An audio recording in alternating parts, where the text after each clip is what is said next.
Assalamualaikum warahmatullahi wabarakatuh. Alhamdulillahirabbil alamin, wassalatu wassalamu ala asrofil anbiya'il wal mursalin wa ala alihi wassahbihi rasulillahi ajma'in, amma ba'du. Baiklah, pada kesempatan kali ini kami dari kelompok 6 pada mata kuliah metodologi pendidikan yang beranggotakan Irsyad Abdullah dengan NIM 2014-01-0086, Zakia Salsabila 2014-01-0089, dan Resi Aprilla 2014-01-0092. Yang mana pada kesempatan ini kami membahas tentang metode dalam pembelajaran, yaitu metode ceramah, diskusi, dan tanya jawab. Baiklah, saya Irsyad Abdullah akan menjelaskan tentang metode ceramah. Metode ceramah yang pertama itunya pengertian. Metode ceramah adalah metode mengajar dengan menyampaikan informasi dan pengetahuan secara lisan kepada sekelompok pendengar atau siswa untuk mencapai tujuan dari pembelajaran tertentu. Contoh penerapan metode ceramah di dalam Al-Quran ataupun Sunnah, yaitunya yang pertama dan di dalam Al-Quran, sebagaimana yang terdapat dalam Quran Surat Yusuf ayat 2, yang artinya, sesungguhnya kami menurunkannya berupa Al-Quran dengan bahasa Arab agar kamu memahaminya. Kami menceritakan kepadamu kisah yang paling baik dengan mewahyukan Al-Quran ini kepadamu, dan sesungguhnya kamu sebelum atau kami mewahyukannya adalah termasuk orang-orang yang belum mengetahui. Quran Surat Yusuf ayat 2-3, yang dimana dalam Quran Surat Yusuf ini dijelaskan berupa metode ceramah yang terdapat pada ayat ketiga, yaitu kami menceritakan kepadamu kisah yang paling baik dengan mewahyukan Al-Quran ini kepadamu. Mengapa demikian ada metode ceramah di sana? Karena ceramah ini ialah menyampaikan sebuah ilmu atau pengetahuan atau sebuah materi kepada pendengar secara lisan. Dalam ayat ini dijelaskan itunya kami menceritakan, berarti itu secara lisan. Yang kedua itunya contoh penerapan dalam sunnah. Terdapat dalam sebuah hadis Nabi SAW, Rasulullah SAW bersabda, yang artinya, sampaikanlah apa yang datang dariku walaupun satu ayat, dan ceritakanlah apa yang kamu dengar dari Bani Israel, dan hal itu tidak ada salahnya. Dan barang siapa berdusta atas namaku, maka bersiap-siaplah untuk menempati tempatnya di neraka. Di sini juga disampaikan bahwa ada metode ceramah dalam hadis tersebut, yaitunya sampaikanlah apa yang datang dariku walaupun satu ayat. Selanjutnya yaitunya dalam metode ceramah ini pasti ada kelebihan dan kekurangan dari metode tersebut. Kelebihan dari metode ceramah yaitunya yang pertama, guru akan lebih mudah mengontrol keadaan kelas, sebab siswa akan terpaku atau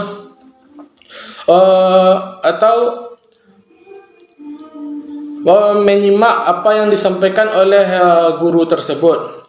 Yang kedua itunya pelaksanaannya lebih mudah dan tidak banyak memakai alat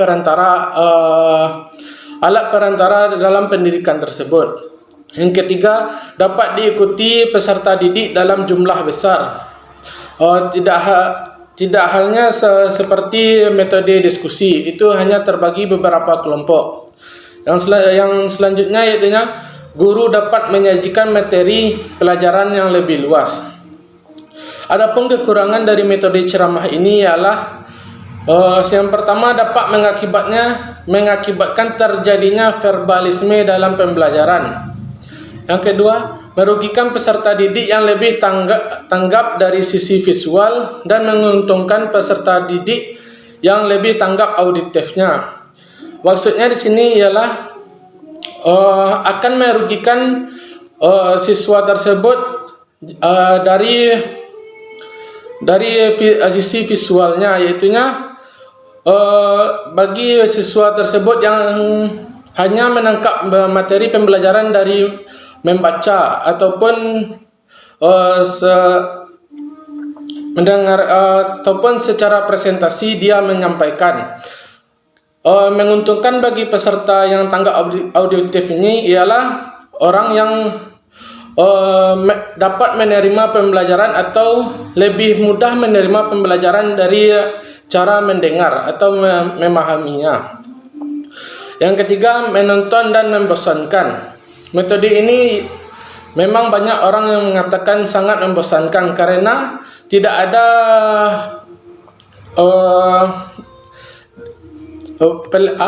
ada diskusi antara pengajar dengan pendengar ataupun penerima materi tersebut. Yang selanjutnya itu sangat sulit untuk mengetahui apakah seluruh siswa sudah mengerti apa yang dijelaskan atau belum. Dan yang terakhir itunya peserta didik menjadi pasif atau tidak aktif. Yang selanjutnya itu langkah-langkah dari metode ceramah. Yang pertama yaitunya terlebih dahulu harus diketahui dengan jelas apa tujuan dari yang dipelajari atau pembicaraan kita. Yang keduanya yaitu bahan untuk yang akan dipresentasikan atau yang akan dijadikan ceramah tersebut disusun sedemikian rupa.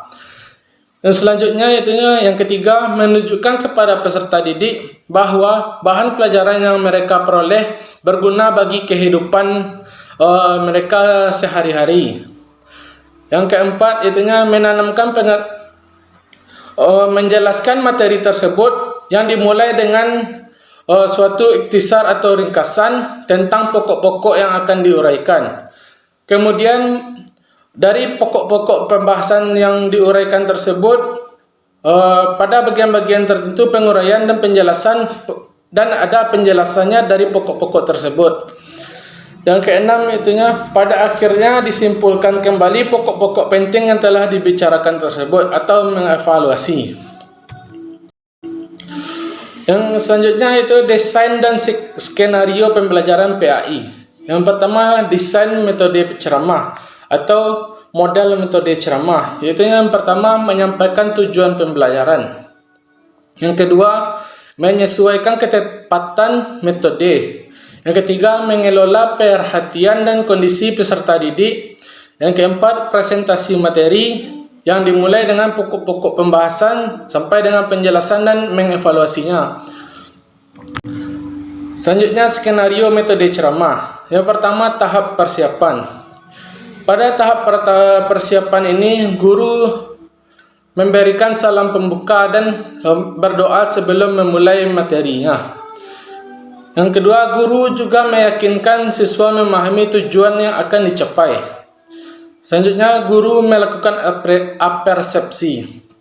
Yang kedua, tahap pelaksanaan. Guru menjaga kontak mata secara terus-menerus dengan siswa. Jangan sampai beralih dari siswa tersebut karena akan menyebabkan siswa tidak menjadi fokus. Yang selanjutnya, guru menggunakan bahasa yang komunikatif atau yang mudah dicerna oleh siswa.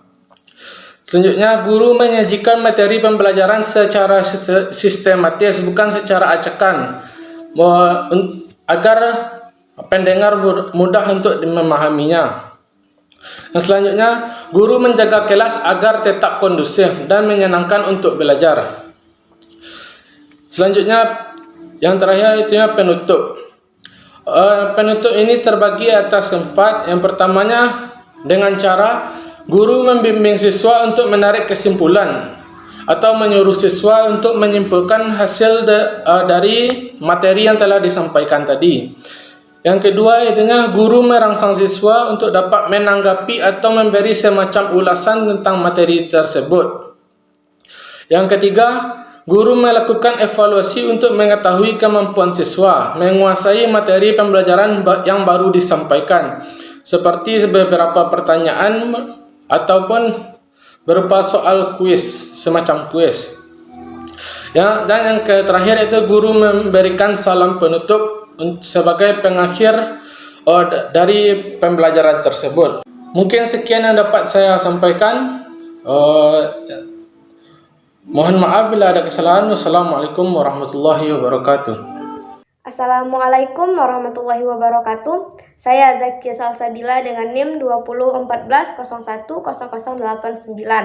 Di sini saya akan menjelaskan materi kelompok kami bagian metode tanya jawab. Yang pertama, pengertian metode tanya jawab. Metode tanya jawab merupakan suatu teknik penyampaian materi atau bahan pelajaran dengan menggunakan pertanyaan sebagai stimulasi dan jawaban-jawabannya sebagai pengarahan aktivitas belajar. Pertanyaan dapat diajukan oleh guru ataupun siswa. Artinya, guru bertanya kepada siswa dan siswa yang menjawabnya. Atau sebaliknya, siswa bertanya kepada guru dan guru yang menjawab dan menjelaskannya. Ataupun juga bisa siswa bertanya dan siswa lain yang menjawab. Selanjutnya yang kedua ialah contoh penerapan dalam Al-Quran atau Sunnah. Contoh penerapan dalam Al-Quran metode tanya jawab terdapat pada Quran Surah Al-Baqarah ayat 189. Pada ayat tersebut terdapat 3 keterangan, yaitu tentang pertanyaan sahabat tentang hilal beserta jawabannya, keterangan tentang memasuki rumah melalui pintunya, dan perintah bertakwa kepada Allah.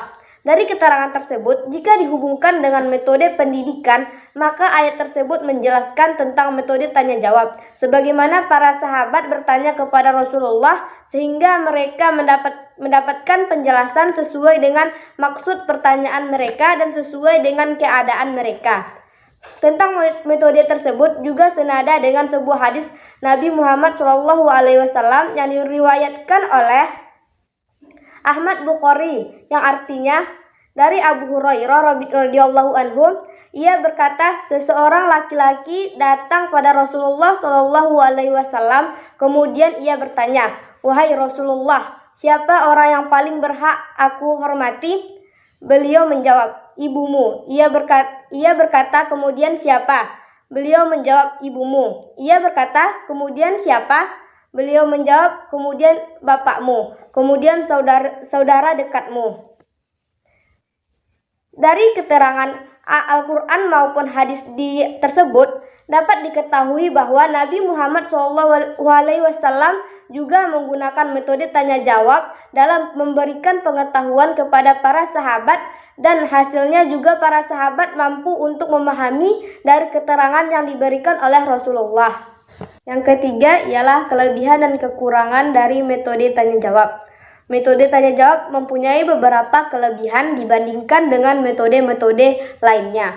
Adapun kelebihan tersebut ialah yang pertama, metode ini dapat membuat suasana kelas akan menjadi lebih hidup karena murid-murid berpikir aktif. Yang kedua, metode ini sangat positif untuk melatih anak untuk berani mengemukakan pendapat secara lisan dan teratur.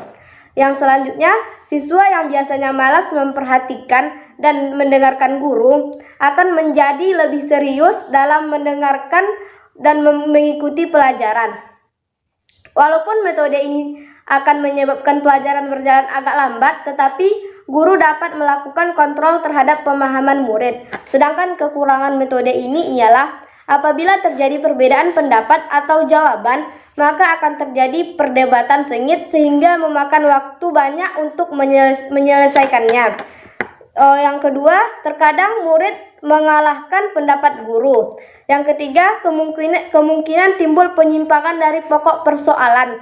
Misalnya saja kita membahas tentang sholat wajib, tiba-tiba murid bertanya tentang sholat sunnah. Jadi pertanyaannya menyimpang dari pokok persoalan kita. Dan kelemahan yang terakhir ialah memakan waktu yang lama untuk merangkum bahan pelajaran. Dari kelebihan dan kekurangan tersebut dapat kita ketahui bahwa metode tanya jawab memang dapat menjadi sebuah metode yang menarik dalam pelajaran. Karena peserta didik akan menjadi aktif dengan memberikan pertanyaan atau memberikan jawaban tentang apa yang mereka ketahui. Sehingga pengetahuan yang mereka dapat lebih bisa tertahan dalam pikiran mereka dan mereka akan terbiasa dalam menjawab soal-soal mereka ketika dilaksanakan ujian. Yang keempat yaitu langkah-langkah dalam melaksanakan metode tanya jawab. Adapun langkah-langkahnya yang pertama ialah merumuskan tujuan khusus yang ingin dicapai dengan jelas dalam pembelajaran. Lalu cari alasan mengapa menggunakan metode tanya jawab ini lebih efektif. Lalu susun dan rumuskan pertanyaan-pertanyaan dengan jelas, singkat, dengan menggunakan bahasa yang mudah dipahami agar murid lebih mengerti. Dan yang terakhir ialah tetapkan kemungkinan jawaban untuk menjaga agar tidak menyimpang dari pokok permasalahan. Yang terakhir, desain dan skenario pembelajaran PAI menggunakan metode tanya jawab. Adapun desain metode tanya jawab dalam pendidikan agama Islam ialah langkah pertama, menentukan tujuan pembelajaran metode tanya jawab melalui analisis indikator. Jadi pada tahap ini kita sebagai seorang guru agama Islam harus terlebih dahulu menentukan tujuan pembelajaran yang akan dicapai melalui metode tanya jawab. Karena tujuan pembelajaran ini searah dengan hasil analisis terhadap indikator pembelajaran yang telah ditentukan. Setelah kita mendapatkan tujuan pembelajaran tersebut, kita harus memaparkan dan menjelaskan tujuan tersebut kepada peserta didik. Lalu langkah yang kedua ialah mengelola perhatian peserta didik. Setelah kita memberitahukan peserta didik apa yang menjadi tujuan dari metode tanya jawab tersebut, maka kita harus bisa mengelola perhatian peserta didik agar mereka bersemangat dalam pembelajaran. Langkah yang ketiga ialah distribusi materi. Jadi di sini guru pendidikan agama Islam memberikan bahan ajar pendidikan agama Islam berupa buku maupun print atau fotokopian materi tentang pendidikan agama Islam kepada peserta didik. Distribusi materi bukanlah membagi-bagi materi pada peserta didik dalam beberapa kelompok, akan tetapi materi itu diberikan kepada peserta didik pada bentuk kelompok. Langkah yang keempat ialah menggali pemahaman peserta didik. Jadi di sini kita meminta peserta didik untuk mengutarakan apa yang dipahami dan apa yang belum dia pahami. Langkah yang kelima ialah mengajukan pertanyaan. Mengajukan pertanyaan ini merupakan inti dari langkah penggunaan metode tanya jawab. Jadi di sini guru memberikan pertanyaan kepada siswa dan siswa yang menjawabnya. Dan setelah itu siswa juga bisa bertanya kepada guru dan guru menjawabnya. Langkah yang keenam ialah membuat kesimpulan bersama. Jadi guru dan siswa sama-sama merangkum hasil tanya jawab mereka sebelumnya. Langkah yang terakhir ialah mengadakan evaluasi. Setelah merangkum hasil tanya jawab mereka, maka guru dapat mengadakan evaluasi terhadap penguasaan materi peserta didik dan untuk melihat sejauh mana keberhasilan penggunaan metode tanya jawab dalam pembelajaran. Selanjutnya, skenario metode tanya jawab. Yang pertama ada tahap persiapan. Di sini guru merumuskan tujuan tanya jawab sejelas-jelasnya. Guru mencari alasan pemilihan metode tanya jawab. Guru menetapkan kemungkinan pertanyaan yang akan dikemukakan di kelas nanti. Lalu guru menetapkan kemungkinan jawaban dari pertanyaan tersebut untuk menjaga agar tidak menyimpang dari pokok persoalan tentang materi yang diajarkan. Untuk tahap pembukaannya ialah guru memberikan salam pembuka dan mengajak siswa untuk berdoa bersama. Adapun contoh dari tahap ini ialah Assalamualaikum warahmatullahi wabarakatuh. Selamat pagi anak-anak. Bagaimana kabar kalian hari ini? Alhamdulillah semuanya sehat. Baik, sebelumnya Ibu absen dulu ya. Alhamdulillah pada hari ini kita hadir semua. Baiklah, sebelum memulai pembelajaran, ada baiknya kita berdoa dahulu agar dimudahkan dalam memahami pembelajaran kita hari ini. Nah, kurang lebih seperti inilah contoh dalam tahapan pembukaan pembelajaran. Selanjutnya, yang kedua ada tahap pelaksanaan.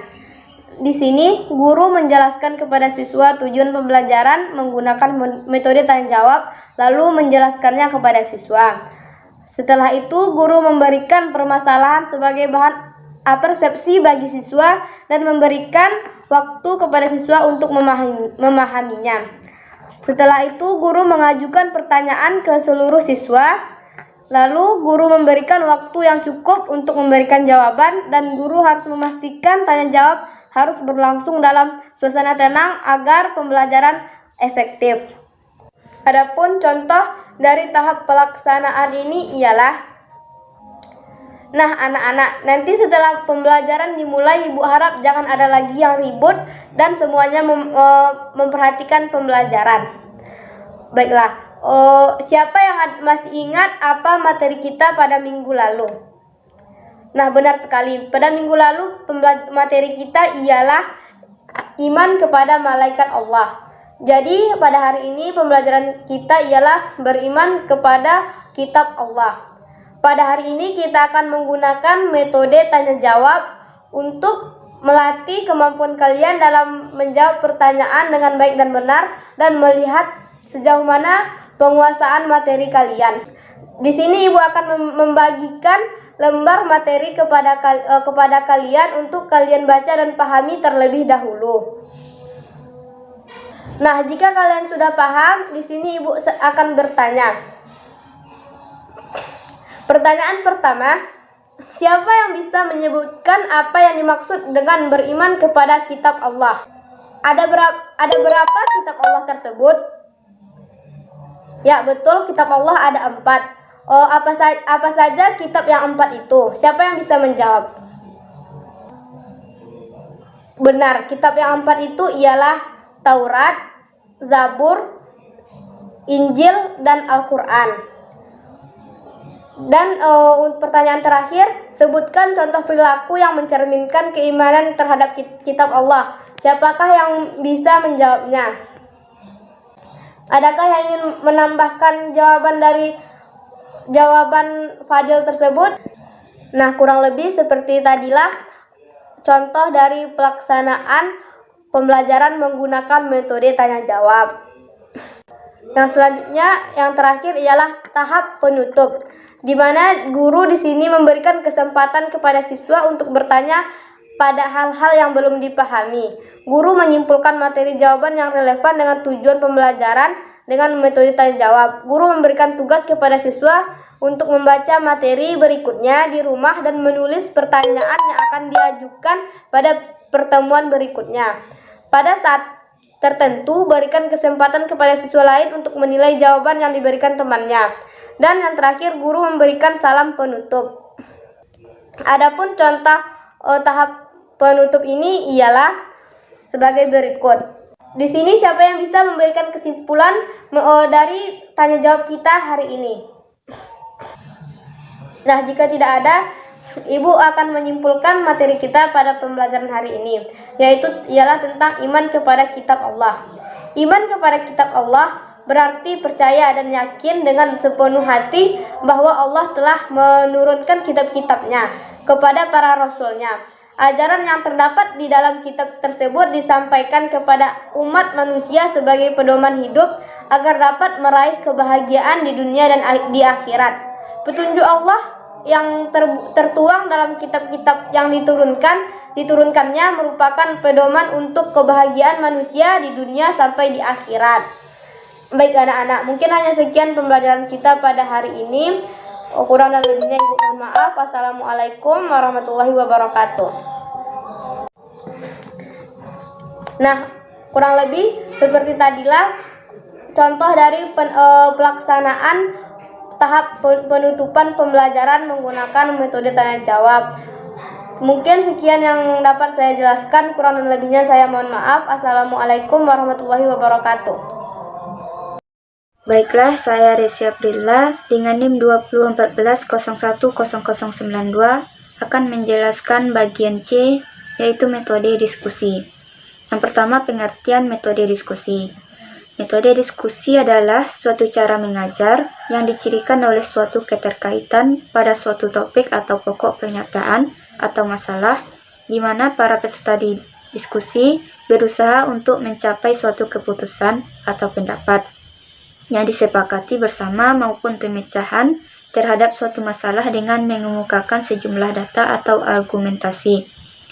Atau dapat juga diartikan sebagai cara penyajian bahan pelajaran di mana guru memberikan kesempatan kepada para siswa untuk melakukan perbincangan tentang suatu topik pembelajaran guna mengumpulkan dan mengemukakan pendapat dan ide-ide atau sebagai tempat pertukaran pendapat dan pikiran dan membuat kesimpulan atau menyusun berbagai alternatif pemecahan masalah. Yang kedua, contoh penerapan dalam Al-Quran atau Sunnah. Metode diskusi ini terdapat dalam Quran Surah An-Nahl ayat 125 yang mana berbunyi Bismillahirrahmanirrahim. Ud'u ila sabili rabbika bil hikmati wal mau'izatil hasanah wajadilhum billati hiya ahsan. Inna rabbaka huwa a'lamu biman dhalla an sabilih wa huwa a'lamu bil muhtadin. Artinya, serulah manusia kepada jalan Tuhanmu dengan hikmah dan pengajaran yang baik, dan berdebatlah dengan mereka dengan cara yang baik. Sesungguhnya Tuhanmu, dialah yang lebih mengetahui siapa yang sesat dari jalannya, dan dialah yang lebih mengetahui siapa yang mendapat petunjuk. Hal ini diketahui dari kata wajadilhum billati hiya ahsan. Bantahlah mereka dengan bantahan yang paling baik. Atau dengan kata lain, berdiskusilah dengan mereka melalui cara yang terbaik. Hal ini dapat menjadi inspirasi untuk melakukan pendidikan melalui metode diskusi. Menurut Ahmad Syaifullah yang dikutip dari Quraish Shihab, kata jadilhum terambil dari kata jidal, yang bermakna diskusi atau bukti-bukti yang mematahkan alasan atau dalih mitra diskusi dan menjadikannya tidak dapat bertahan, baik yang dipaparkan itu diterima oleh semua orang maupun hanya mitra bicara. Selanjutnya, jadil juga adalah perdebatan dengan cara yang baik, yaitu dengan logika dan retorika yang halus, lepas dari kekerasan dan umpatan.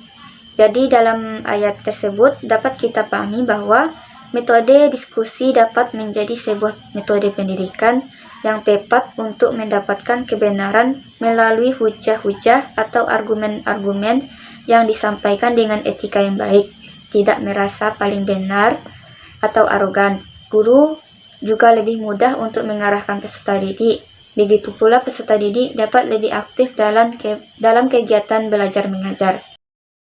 Yang ketiga, kelebihan dan kekurangan metode diskusi. Kelebihan metode ini yaitu menyadarkan peserta didik bahwa suatu permasalahan dapat dipecahkan dengan berbagai jalan. Yang kedua, menyadarkan peserta didik bahwa dengan berdiskusi, mereka dapat saling mengemukakan pendapat, sehingga dapat diperoleh keputusan yang lebih baik. Yang ketiga, membantu dan membiasakan peserta didik belajar menilai logika, bukti, dan argumentasi, baik pendapatnya sendiri maupun pendapat orang lain. Sedangkan kekurangan metode diskusi, yaitu yang pertama hanya dapat dipakai dalam kelompok kecil. Yang kedua, peserta didik tidak mendapatkan informasi yang banyak, hanya terbatas pada materi diskusi. Yang ketiga, lebih disukai dan dikuasai oleh orang-orang yang suka berbicara. Yang keempat, biasanya orang menghendaki pendekatan lebih formal. Yang keempat, langkah-langkah metode diskusi. Langkah-langkah yang perlu diperhatikan dalam menggunakan metode diskusi ini, yaitu yang pertama, persiapan atau perencanaan diskusi. Dalam perencanaan diskusi ini, yang harus diperhatikan yaitu tujuan diskusi harus jelas, agar pengarahan diskusi lebih terjamin. Peserta diskusi harus memenuhi persyaratan tertentu, dan jumlahnya disesuaikan dengan sifat diskusi itu sendiri. Penentuan dan perumusan masalah yang akan didiskusikan harus jelas, Waktu dan tempat diskusi harus tepat sehingga tidak akan berlarut-larut. Yang kedua, langkahnya yaitu pelaksanaan diskusi. Dalam pelaksanaan diskusi, harus membuat struktur kelompok yang terdiri dari pimpinan, sekretaris, dan anggota. Yang selanjutnya, membagi-bagi tugas dalam diskusi, merangsang seluruh peserta untuk berpartisipasi, dan mencatat ide-ide atau saran-saran yang terpenting, menghargai setiap pendapat yang diajukan peserta, dan menciptakan situasi yang menyenangkan. Selanjutnya, langkah-langkah yang harus diperhatikan yaitu yang ketiga, tindak lanjut diskusi. Dalam tindak lanjut diskusi, membuat hasil-hasil diskusi atau kesimpulan. Yang selanjutnya, membacakan kembali hasilnya untuk diadakan koreksi seperlunya. Membuat penilaian terhadap pelaksanaan diskusi tersebut untuk dijadikan bahan pertimbangan dan perbaikan pada diskusi-diskusi yang akan datang. Langkah yang keempat yaitu berhasil tidaknya diskusi tergantung pada faktor yang pertama, kepandaian dan kelincahan pimpinan diskusi. Yang kedua, jelas tidaknya masalah dan tujuan yang dirumuskan. Yang ketiga, partisipasi dari setiap anggota. Yang keempat, terciptanya situasi yang merangsang jalannya diskusi. Yang kelima, mengusahakan masalahnya supaya cukup problematik dan merangsang siswa berpikir. Biasanya masalah tersebut dirumuskan dalam bentuk pertanyaan pikiran. Yang kelima, desain dan skenario pembelajaran PAI menggunakan metode diskusi. Pada desain metode diskusi, ada 7 siklus desain metode diskusi sebagai panduan bagi guru pendidikan agama Islam dalam menjalankan metode diskusi. Yaitu, yang pertama, merumuskan tujuan pembelajaran dengan menggunakan metode diskusi. Tujuan pembelajaran ini sering juga disebut merumuskan tujuan diskusi dan dapat diperhatikan oleh guru pendidikan agama Islam dalam standar kompetensi, kompetensi dasar, dan terkhusus dalam indikator pembelajaran. Indikator pembelajaran inilah yang menjadi perhatian penting guru pendidikan agama Islam untuk menentukan apakah metode diskusi itu layak dipergunakan atau tidak. Yang kedua, menentukan mekanisme dan tata tertib diskusi.